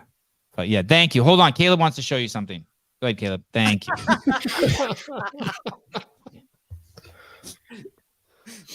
Well, I do a fucking CrossFit Games update show every Friday. I'm a grown ass man. I'm 51 years old. You heard. I'm obsessed with all of them. I'm obsessed with fucking the kind of chair Cole Sager's sitting on right now watching this show. Like the fuck did you just pick? I'm obsessed with all of them. I want to know why Matt Torres' eyes are all sparkly. I want to know if Laura Horvath's ever had a dream about me. How about that? Is that creepy? Why didn't you call her and ask? That would be fine. No, fuck that. Fuck that. Dude, I'm going to have to get on testosterone to ever call her again. Just the hand like shaking. If I ever call her again, you know I'm juicing. FaceTime. The fuck. God damn, I'm a coward. Okay. So those are the rumors. Tell your wife there'll be more coming. Mr. Ingram. I would like to bring up Mr. Spin's top rankings. I found this fascinating and I really like them.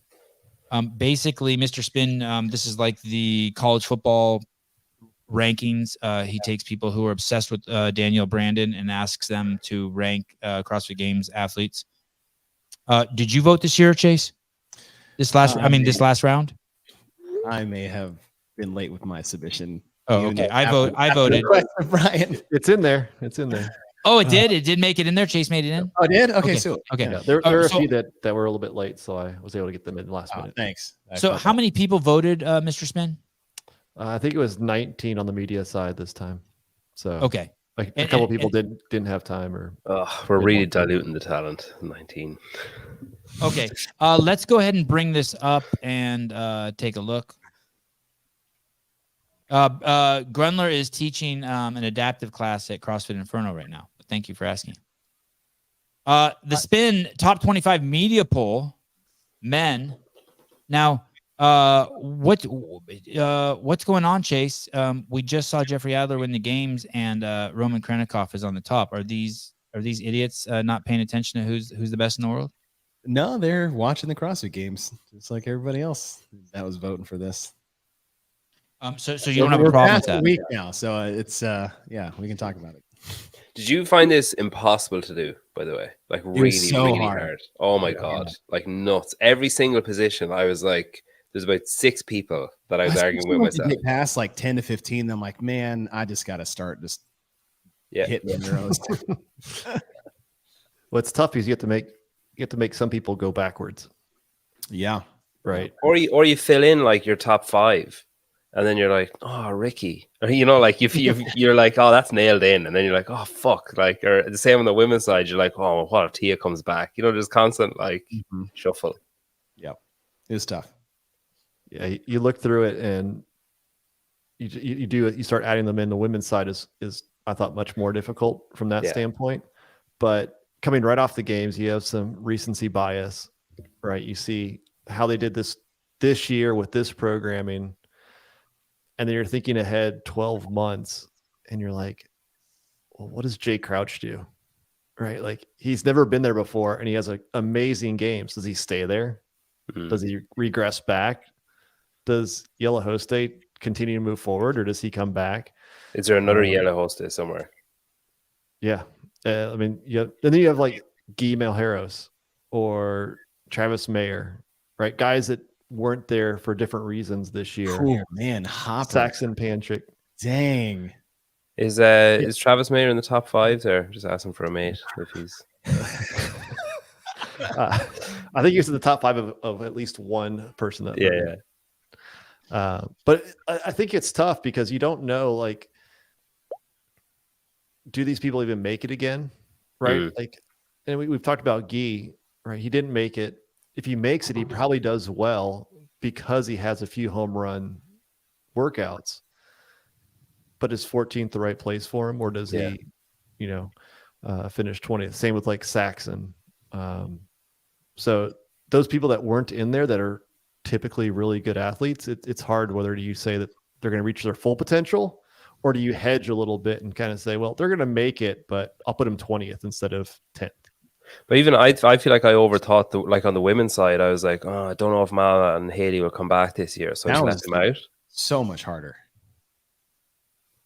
I think it's crazy that Mal. I think it's crazy that Mal's not in the top 5. I think it's crazy. Absolutely. That's. We don't even know if she's going to compete though. There's some people that don't think she's going to compete, and so I don't think she will. And that's what happened. Yeah. Yeah. I think it's crazy to have. Where's Haley Adams in the women? I don't think she'll compete either. Oh, she's definitely going to compete. You think? Yeah. She's definitely. Did you watch her? I watched her podcast with Bryce. No, I can't watch that. Bryce over at Invictus. Yeah, she's definitely okay. she's definitely competing. What woman climbed the most in the rankings? Wow, Danielle Brandon down 9. Yeah, I mean, the easy one's Tia, but climbing the most. Okay, besides Tia, who climbed the most? So it looks like Danielle Brandon dropped the most, dropped 9. Who climbed Ariel the and most? Alex there, 5 and 4. Yep, Ariel and Alex Kazan. Annie dropped 12. So Annie dropped the most. Amanda Barnhart dropped 13. Wow, Ellie Turner dropped 13. Okay, so there's not any big jumps in the women, just some really big drops. But go over to the men. Look at this. Look at is it Yellow Hosta? Does he have the biggest jump? Look at what a Jay Crouch up 11. Yellow Hosta up 13. These are huge. Right. And we were talking about it when you're out, like it's hard to know coming off the games, like does Jay continue on that path, or is this just a great lineup for programming that he just performed well? And does he go back to 25th next year? Like those are the hard questions that we just don't know yet. Is how's that poll doing, by the way, if it's mean or not mean? Took it down after we good. Okay, fine. Consensus. Election. I switch it as to cool people versus not cool people. Chase, is this the I don't want to take anything away from the games. Amazing event, great time, super crowded, lots of people, loving event, fun, great workouts. But I have this sense that this year's games were the least competitive games relative to where we are in the maturity of the sport, in the history of the sport. It just felt like this was the talent was the least developed talent ever. Not to mean that it's not exciting, but I'm not sure where you're going with this. Yeah, based off just, what? I don't know. How it unfolded? Like they're surely stronger than they've ever been. Based on the faster than they've ever participants. been. Say that again, Pedro. I mean, they're surely stronger. Like if you're talking relative to the history of the sport, the athletes now are stronger than they've ever been, faster than they've ever been, like more skilled than they've ever been. And I was talking about the athletes. I just feel like I have this impression. Okay, I think it could be part of. We are so used to seeing one person dominate and everyone chase as part of kind of their catching onto their tails as they do it. And here we had some of the most evenly matched top contenders where the perception was nobody was running away with it. Therefore, no one was ultimately performing and dominating on the rest of the field. Whereas it could just be is those top 3 to 5 athletes are so good against each other. It visually doesn't look like anyone is dominating the sport. Therefore, we don't have dominant athletes within these rankings because we're used to Matt crushing everybody, Tia crushing everybody, Rich winning every event on Sunday. And I just think it's the perception might have come across like that. And plus we had such a deflating into the men's competition as well. It was shaking up to be the most competitive. Who is going to win final in history, say for Tia and Cara in 2017. Okay, fair. Okay, I like that. Okay, you talked me off the ledge. I was about to jump. Okay, good. I'm buying it. Are you buying it, Pedro?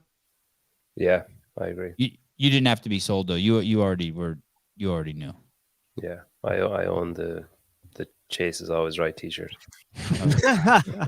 Spin. And any like what if I were to say this? Is this just a complete lie that CrossFit affiliates were once at 15,000? Now I'm making this up. Now it's at 10,000. The sport is at least it's kind of in a retraction. Sorry, it's not in a retraction now. I actually think it's in a growth now. But for the past 2 years, it's been in a retraction. So we've seen a lull in talent that took a while to affect the top tier of the sport, and we saw it this year. And then from here up, it's only upward and onward. Like it took me a second to be able to articulate it, but that's actually what I'm thinking. I'm thinking during the COVID years, maybe so many gyms closed, there was a lull in talent, a lull in participation, and now those things take a while to reach to the top, and now it hit the top, and 2 years later, and so this was kind of the worst year, but from here it's upward and onward again. Now we're back into a growth phase. Any truth to that? You buying that, Chase? Would you like the real answer to someone who actually works in the affiliate department for CrossFit? Oh, yeah, please. Yes. Oh, sorry. I forgot you do that too. Jesus, you wear a lot of hats. I just think of you as an ESPN fucking stooge. Sorry. Okay, yeah. The lowest churn we've had in 5 years is where we're sitting at as CrossFit affiliates. It's the most high trajectory we've had going up for the last 2 years for the CrossFit affiliates. Okay. Technically, we peaked out at everyone thinks is like we topped out in 18, and that's actually not true. And the descent started happening once the changes after 2018 were made. Okay. Not COVID. COVID, exacerbated that a bit. But since 2021, we've been trending up, and we're now in the biggest trend and climb of new affiliates coming in, the lowest churn we've ever had in the history of the company as far as percentage. Lowest churn meaning retention's good. Better than it's been in the history of the company. Okay. And so in the history of the company. Okay. So that could be true than what I'm saying. Yes. I just wanted to clarify. Right. Thank you. And I appreciate so I am sensing that this talent pool at the game, not that it's not amazing. Don't get me wrong. I still don't think that the fucking Olympics are the ding dongs out there can hold a candle to it. I just think that we've seen kind of a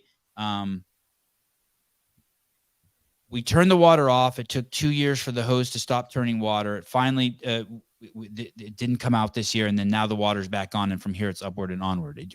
Are you buying that spin at all, or?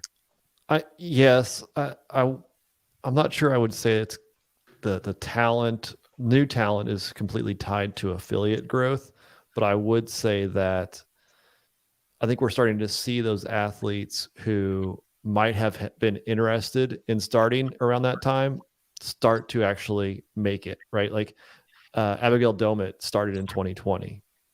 And so like those athletes who may not have had a chance in 19 or 20 to make it, and they were kind of working their way up, I think we're going to start seeing those athletes have an opportunity. We see a lot of those. We know a lot more athletes in the semifinal range that we had high expectations for this year.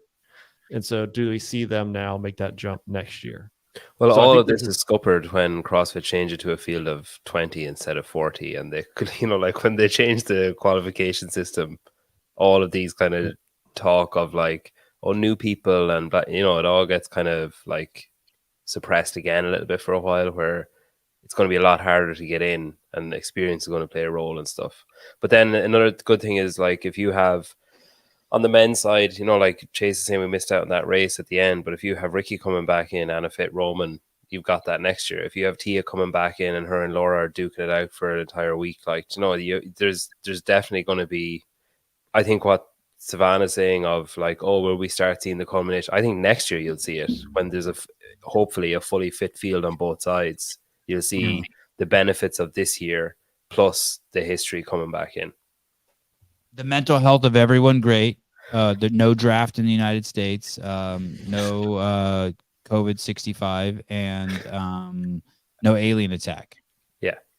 We don't give a shit about aliens. They already said that. Nobody batted an eye. Yeah, okay. Stephen Flores, can we agree that Rogue is more prestigious than the games? More exclusive. Yeah. It's more rewarding, isn't it? Depends on semantics, but I don't know. The games are pretty amazing. Athletes still want to be the Rogue, the CrossFit Games champion more than Rogue. Rogue's a showcase, right? Yeah. So prestige games exclusive, like the most exclusive showcase. I mean, Rogue. You can't get more. I can't get much more exclusive than the Rogue Invitation. I mean, and I mean that in a total positive sense. SEMA Globes not by attendees. Boy, that's an interesting. The games are. I haven't been to Australia's semifinal. It sure as fuck looks wild, but man, the games are so well attended. Yeah, it kind of leads me to the question of, like, you look at some of these athletes, and we talk about the tiers, right? If you're not a top tier athlete, what's it better for you to do?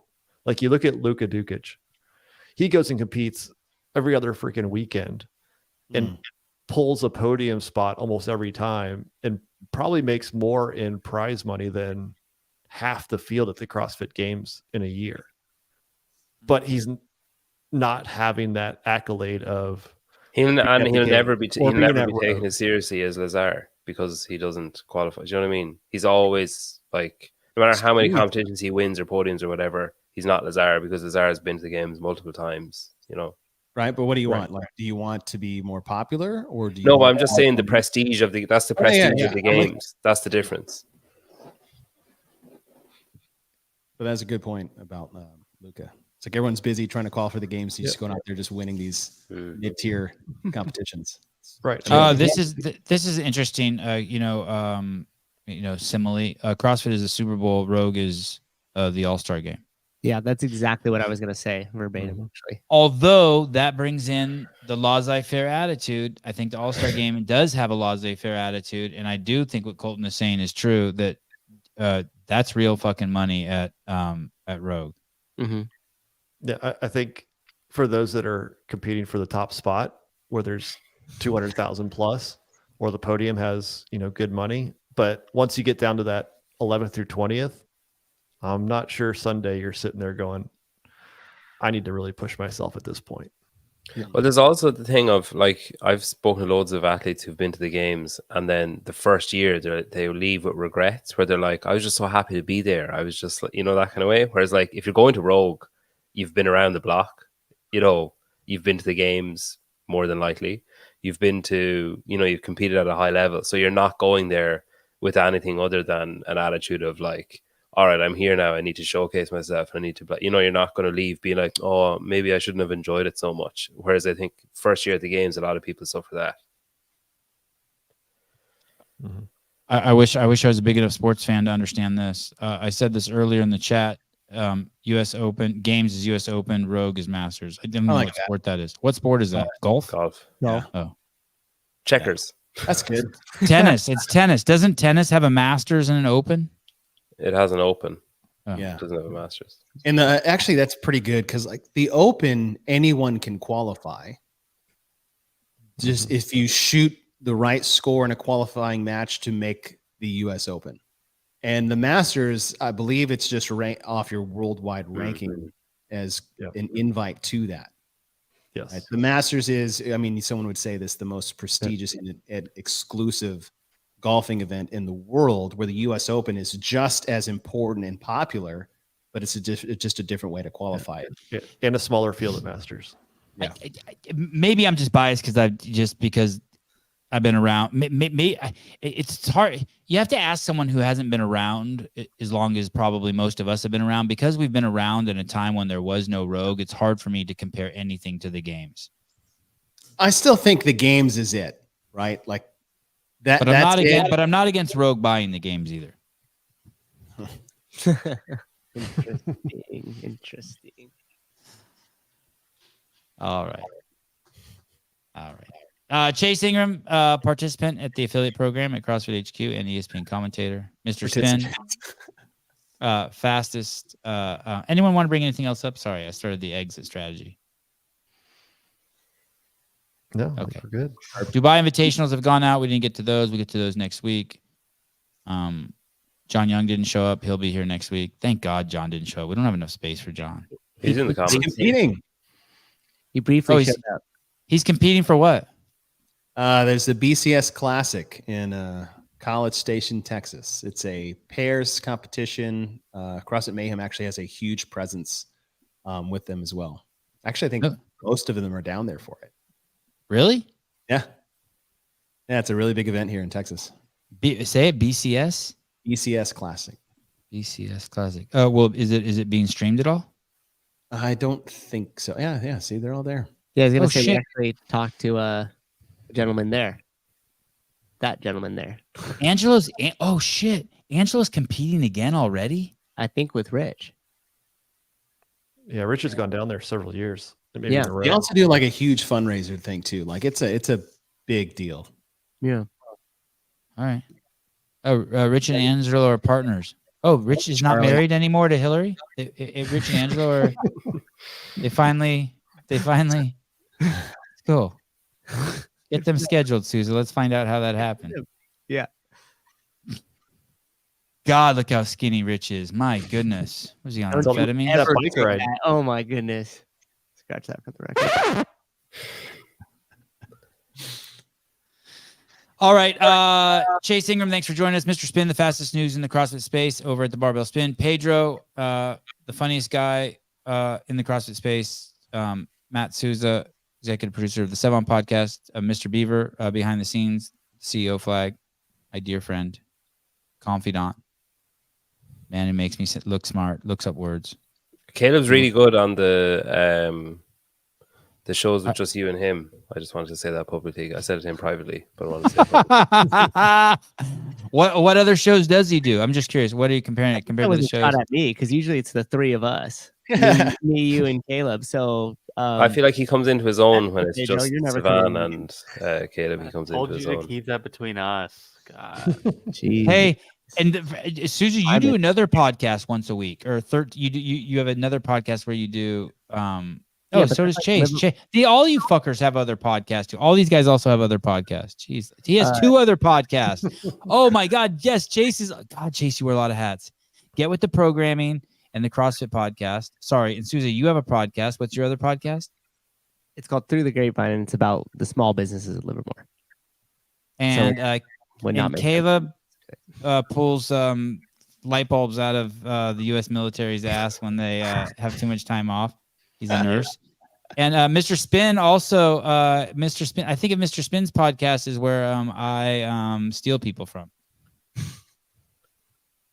Or vice versa sometimes. Oh, right. And Pedro has one that's in a foreign language called Coffee Pods and Wads. I'll translate it for you. Captions for that one. Someone asked earlier on in the comments how I feel about you always getting the name of my show wrong. I get the name of your show right now. I've just changed your name. Yeah, well, sometimes I still get it wrong. But like, it's funny how people's minds work. Like, I'm like, man, I'm just happy to be involved in the conversation. And other people are like, oh, you must be so annoyed that he gets your name wrong or that he gets, like, I don't give a fuck. Like, I'm just happy to be sitting at the table. Pedro's like, Pedro, does it bother you that that you get kicked a lot? No, I'm more than happy to get the attention. He's the dog that like gets stepped on and I can't believe it. It's like, do you mind getting kicked? I'm just happy for some physical contact.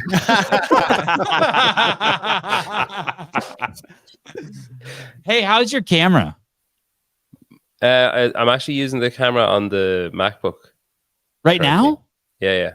Oh good, shit, it looks good. Yeah, it looks great. Good job, dude. Shit. Yeah. I got one of these. Oh, for lighting? Yeah, because I have a light here, and then one of my friends is a photographer, and he was like, "Oh, you should get a little reflector pad the other side." Now I know it's too bright here because it's too close to the camera, but I need to move some shit. But he's like, "You get one either side." Your shit looks good. That's why I couldn't afford the headphones because I bought this. Oh yeah. Hey, will you text me your address? Yeah. Cool. Okay. Thank you. You the man. Yeah, I can't have anyone slouching on the show. All right. Guys, thank you very much. Everyone, thank Pedro. He's the one who really was it 4 a.m. now? Yeah, he's the one who got screwed. 10-4. I was distracted for about 10 minutes in the middle because I could hear my son crying, and I was texting my wife being like, "Do you need me to do anything? Like, do you need me to go get milk, or are we good?" God, you're a good dude. Such a good guy. Sarah Cox, peptides for all. Merry Christmas, peptides for all. All right, guys, thank you. Tomorrow morning, 7 a.m. Pacific Standard Time, the Fluffy Duck will be back on. I am going to ask him some really hard-hitting questions. I just don't know what they are yet. Ask him why Patrick Mahomes is the greatest quarterback to ever play in the NFL. Are you a Mahomes fan or is he? He hates Patrick Mahomes. Oh, okay. He's a Tom Brady fan. Okay. Patrick Mahomes got a weird body. Okay. Yeah. All right. I'm going to run off and obsess on Danielle Brandon. I'll talk to you.